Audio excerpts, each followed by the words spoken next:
Yes. Thank you, Lauren.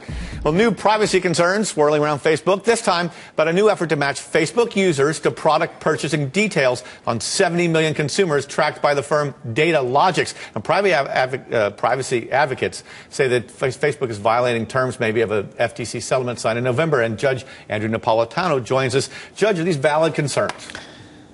Well, they are and they aren't. They are because Facebook agreed with the SEC that it would not pass on information that it learned from its customers, even though that information is publicly available, to anyone for profit. And it paid a fine to the SEC, which at the time didn't have the regulatory authority over it, but it paid the fine nevertheless, a very, very small fine. In that agreement, it said we're going to get the permission of our people to pass this information on, even though that information is the public domain.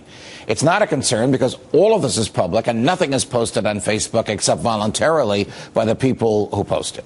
Right. Now, the difference is that it's one thing for Facebook to figure out on its own, I guess, and now we worry that they're going to take user email addresses, give them to Datalogix. Datalogix, meanwhile, has 70 million customers who agree to let their purchases be tracked because they're using these frequent flyer cards. Now, as long as they've already agreed to do that, and then a subset of them are Facebook users, what is the problem exactly?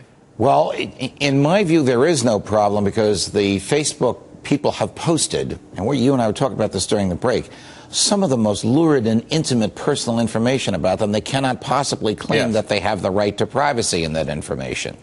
But privacy advocates, typically people who were members of a class in a class action against Facebook, are saying, we post it, we don't want it sold, we don't want it to come back to us, we don't want someone tailoring advertising to us. Right. Well, you know what? Once it's out there, once it's in the public domain, you have no right to bring it back, and you have no right to control who uses that information about you. What's interesting here, of course, is that who will go after Facebook? The federal government. And who is lawyers. Lawyers for the federal government. Who is the biggest violator of the right to privacy? The same federal government that will probably go after Facebook that went after them earlier in the form of the SEC.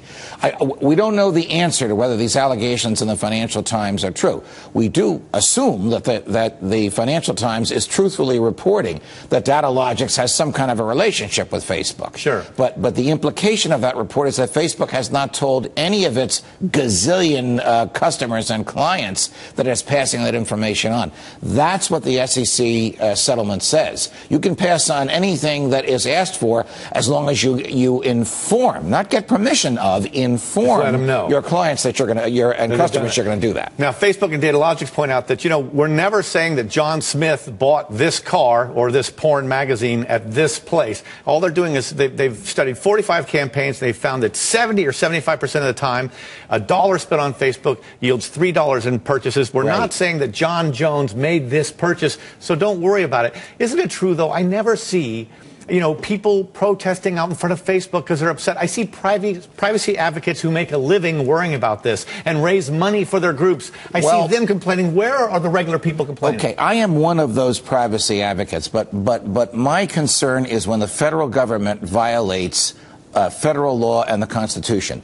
Neither of which come into play here, because everything that Datalogix is getting, the Facebook clients have already willingly, knowingly, voluntarily revealed. What the federal government wants Datalogix and Facebook to do is to tell those clients, as if they don't know it already, whatever you post here, we're going to sell for profit. And you may get an an email trying to sell you a product that the emailer thinks you might want to buy. All right. End of the story. Thanks for being with us, and thanks for putting that in perspective. Pleasure, Dennis. Judge Andrew Napolitano. Appreciate it.